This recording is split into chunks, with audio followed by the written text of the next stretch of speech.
Hi, my name's Paul. I'm just actually going to swap timer as well. I just forgot about that. So it's 20:36. Okay, cool. So I'm going to give a talk today about a ORM called Objection.js. And for those of you who were here last month, hello, it's me again. So Node.js has plenty of ORMs. SQLize is one that comes to mind. Obviously, if you're using MongoDB, you're using Mongoose. And so, why consider another? Sometimes a fresh take on an existing challenge can offer something better. And so for your consideration, I would like to suggest Objection.js. You can find it at vincit/Objectionjs at GitHub. So some of the things that it has as an ORM, it lets you create models for tables with ES6 classes and define relationships between them. You can make queries with Node's async await style, which is really nice. You can add validation to your models using JSON Schema. You can do eager loading, transactions with your models. You can work with nested documents in rows if you're using Postgres.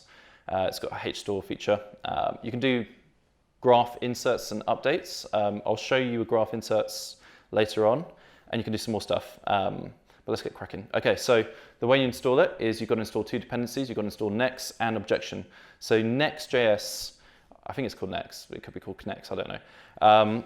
Basically is a really old school battle-hardened SQL builder that's used in a whole bunch of different ORMs. So rather than reinvent the wheel, Objection said we're going to use Knex. You can also use it to do database connections, pooling connections, and managing database schemas through database migrations. You'll also need to install a database driver as well for whatever SQL database you want to use, and those are some various options. So I'll kick off with looking at a little bit what Knex does in terms of managing database schemas. So migrations are a really good pattern for being able to manage a database's schema over time. As you introduce new features and as you sort of realize that the first initial attempt at a database schema had some changes that needed to be made later on, you've got to evolve the database schema. So this is able to do that straight away. And so if you just kick off a little script, create a database, what it has is two ideas of applying migrations up, rolling them back, you apply them down. And so the good thing of using this approach is that actually you can keep the version of your database schema alongside your source code in Git. So you've actually got an idea of exactly what the database schema was like at a particular Git commit in your project's history. And Objection uses Knex's built-in support. So I'll just quickly show you what that looks like. So you can just run npx Knex, migrate make, create tasks table. What it will go off and do is it will actually go and create a migration in the migrations folder. You'll then have a file in there with that name that you supplied. And then from there, you can see a timestamp in there. So you can organize migrations in chronological time order rather than just using a integer count. If you've got loads of developers working on a project at the same time, you don't want to use that pattern. You want to use timestamps, and that's what it does. What it shows you in the file is a little bit something like this. And what you can do is you can just plop in something here that just creates a table straight away. So we're going to create a tasks table. So we're creating a tasks tool. You can say, let's have an incrementing ID field that's our primary key. Let's have a string field for the name, the dates, the due by. We're going to have a Boolean flag, default it to false straight away, add some timestamps, and keep a unique index on the name. And then the down one is just literally, let's drop the table unless it exists already, or if it doesn't. And so you've got those two existing, and you've got one that creates, one that drops down, so it's a reverse of your up. And then if you want to run them, you run it, you get your migration run, you'll see a task table straight away. You want to roll it back, and then you'll see it's gone. And it's actually really good practice to just do this locally often so that you can just double check that everything works exactly as you expect. So that when you do it in production, it's less daunting. It's just something you've done many times before. So models. So models are wrappers around the database tables. They help you to encapsulate the business logic that you have within those tables. And you can create them with ES classes. So good example here, really nice and simple. You basically get the model from Objection. You've got your database connection. You pass it in and you tell model to link that through Knex. And then you've got this task class extends model. All you've got to do from the start is just tell it what table in the database that model links to, and that's it. And then export your object. From there, you can start to do some nice queries. So if you just want to select everything in the task table, that's all you've got to do. It's just nice, clean, and simple. Again, same for if you want to do a more typical select query, you just start to do a little bit of chaining logic. And then that's really nice, simple again. If you want to do an insert, well, that's all you've got to do. And if you want to delete or do an update, in this case, you just call patch instead of doing like update. And then if you want to delete it, you can do it just like that. In terms of relationships, Objection.js provides a way to define relationships between models that's really powerful and flexible. And then relationships allow you to do other things like do eager loading and support Objectionjs's GraphQL plugin. So here's an example. So say you've got a task table and you've got a tasks joins table, and a task can have many dependencies and a task can have many dependents, and actually it's just a sort of self-referential join table. What we could have here is, for example, we've got a separate model for the task join. There it's defined, it defines its table name. And then what we can supply in this bit, and I wonder if there we go, yeah. That little bit, you define a function bit that you just go relational mappings, and then you say return an object, and your object, you can define dependents and dependencies that point to the model class here. So we're just linking it to that model. We're defining the nature of the relation, so has many relation comes from objection. And then on the join, we just say, go from the task ID and then go to this other field in this other table. So you just define the 2 table points there. And then you've got that available straight away. And you can also specify relationships through join tables. So this is a little bit more of a using that table to then link back to the tasks. So you then can know, okay, I want to go from the task ID, I want to find all of its dependent tasks. So we go from this and then we go through another table, and we define in the through table task joins a dependency ID to a dependent ID and then back to a task ID. And then we just do the inverse for the other type of relationship. And my example, just to talk you through this, is doing the dishes. So say for example, I'm using this to manage my life. And right now I've got 4 tasks. I've got to do the dishes. I've got to buy some dishwashing soap, buy a dishcloth, and buy a good little yellow sponge with the rough green stuff on the top. And there's my tasks. And I realize that it's not just a simple list. I've actually got to link some of the relationships between these things. So I realize that what I want to do is I want to basically link do the dishes to buying the dishwashing soap, buy the dishcloth, buy a good yellow sponge, and then I can then do the dishes. Anyway, so I have this table join, I've got the relationship. I can then just quickly find out what tasks on that doing the dishes do I need to do or get at before I can do that. And so in this query, I can literally just go, I've got one of the task elements returned, just do related query, dependent tasks. It will walk through the chain, it will give me back the tasks. And I do have a simple example if I just swap out. Let's have a look, here we go. Now, do I go, which code? I go to GraphQL query, here we go. So just quickly punch this away. And there we go, boom. So, as you can see in this, I'll just make it a little bit bigger because I imagine it's tiny. There we go. So I just ran that query and it's given me back the 3 things I need to do: my dishwashing soap, buy the dishcloth, buy a yellow sponge. So I've got that available straight away. Back to the presentation. And then, here we go. So then eager loading, all you got to do is this. You just go, give me my dependent tasks and give me my dependency tasks. If I want to just see the whole graph relationship between my tasks, I can again go to, here we are, this little bit, chop it in, quickly through, boom, there we go. So what you can see here, you've got 3 tasks in the very top tasks that it's dependent tasks, and then the dependency tasks are just the ones in the other 3. So you can see those 2 relationships defined there straight away. And then if I now go on to, so look, so that's eager loading, lifecycle functions. So lifecycle functions, they're a way to trigger functions when a record is inserted, updated, deleted, fetched, or validated. and they follow a pattern of before the action, after the action. So these are the ones that exist, and you can use them. And just to show you how they're used, so in this case, I actually get it to set some timestamps with JavaScript dates, before insert and before update. Just apply those values to those fields, and then I can set that. The really cool example I wanted to do, but I didn't get time, was actually to have a little web app showing some tasks, and in the model do something which would, like, say, update a task. In here, you know, send a message onto some queue like in Redis that then gets read by something that's actually connected to the WebSocket, so that sends a WebSocket back up to the web app that then updates the UI.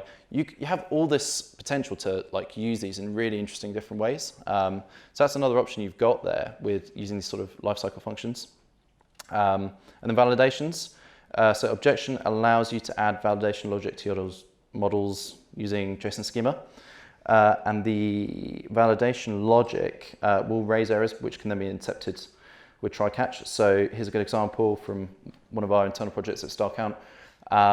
So basically here you say the schema is, it's an object for a particular model. It requires a particular field called the batch ID.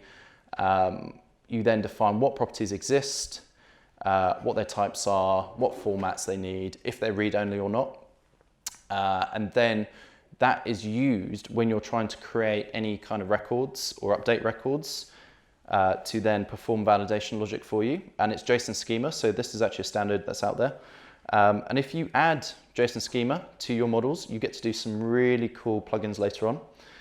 So one example I'm going to show you that isn't to do with JSON Schema, but is cool, is graph inserts. Graph inserts are cool. Just to show you what I mean, my example is, again, managing my life, making a nice meal. So I will quickly, actually no, I don't, I can code with one hand, that's fine. So here I've got an example, make a nice meal. I've got two dependent tasks on that, making that nice meal. Decide what to eat, get recipe, and buy the ingredients. And technically that's free, okay, we're just gonna link it to one. And then let's make the recipe with the ingredients. So we've got these two dependent tasks that I need to do before I can have a nice meal. But anyway, so quick demo. I'm just going to switch out of this, and I'm going to go back to, where are you? Graph insert, here we go. So I've got this code nice and ready. Do I need to make it bigger? There we go. Just grab that, and we're going to slot it right in here. I'll just get that clear. Boom, that's actually run. And if I now go back to this database here, what you will see is it has created those three tasks, and it's done the task joins for me. These are new, these are all here. So I didn't have to try and worry about the insertion order of all those things. I could literally just go, here's a graph, work out the dependencies, just insert everything, and then it just goes and populates that, and that's quite nice. That just saves a little bit of time and thinking. And then if we go to, go back here, plugins. So there are two really cool plugins that are worth checking out. One of them is ObjectionGraphQL, and the other one is ObjectionPassword. So ObjectionPassword quickly adds local authentication to your application using bcrypt to apply the salting and the hashing. Setting up is really simple. Just make sure you've got a password field in your database table. Specify the number of hashing rounds for encrypting the password, and then make your user model an extended class of the password class. So to give you an example here, so you've got this class user extends password model. So rather than just extending model straight away, what you want to do is pass model into password. Password is required from ObjectionPassword there at the top. Just specify a number of rounds that you want to put in. The more rounds you put in, the more longer it will take to salt and hash, but in theory, the more secure it is. So here's an example of just doing like an insert. You've got a username, email, a password. When it then gets inserted, the password's just salted and hashed there. And then when you want to do any querying back to sort of doing your authentication, you can just literally do it like this, and it's really nice and simple. And that's just like authentication, just handled at least that bit.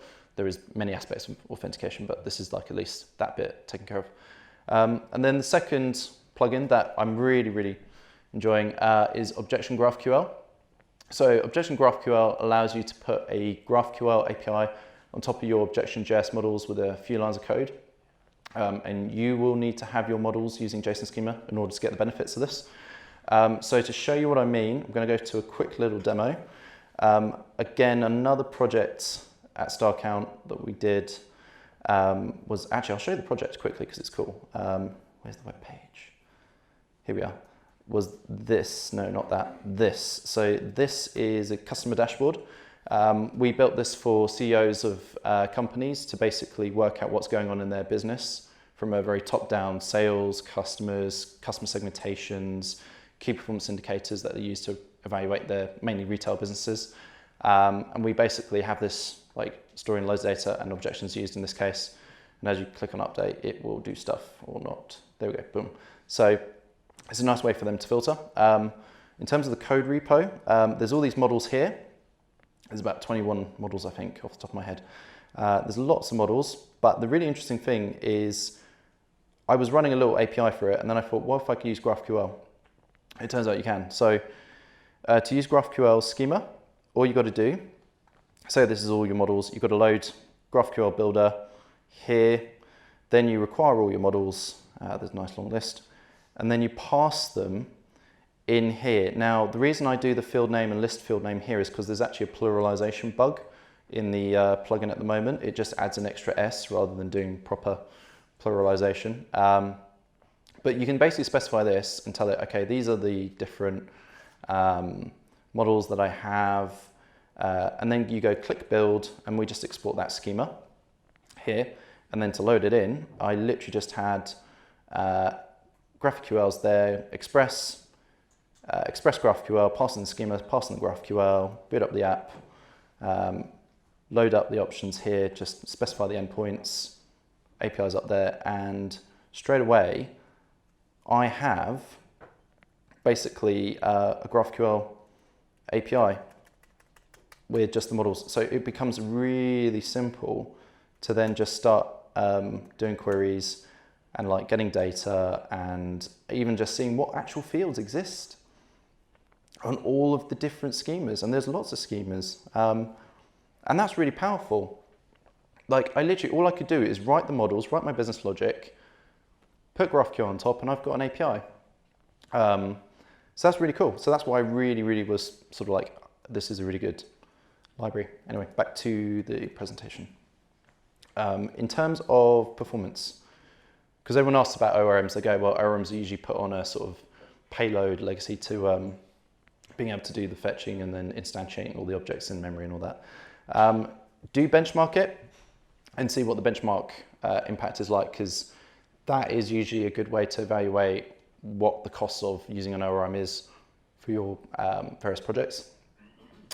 So to wrap up, we basically have Objection.js, we have Knex. I'll just quickly go back in case anyone takes notes. We have Knex.js, we have ObjectionPassword, and we also have ObjectionGraphQL. And one more thing, happy to announce, now that's official. So after 2.5 glorious years at StarCount, helping them to become a consumer insights consultancy from the Phoenix origins of a social media startup, I'm going to launch my own consultancy called Phoenix, and I'm available for contracting from mid-June. And that is it. Thank you very much.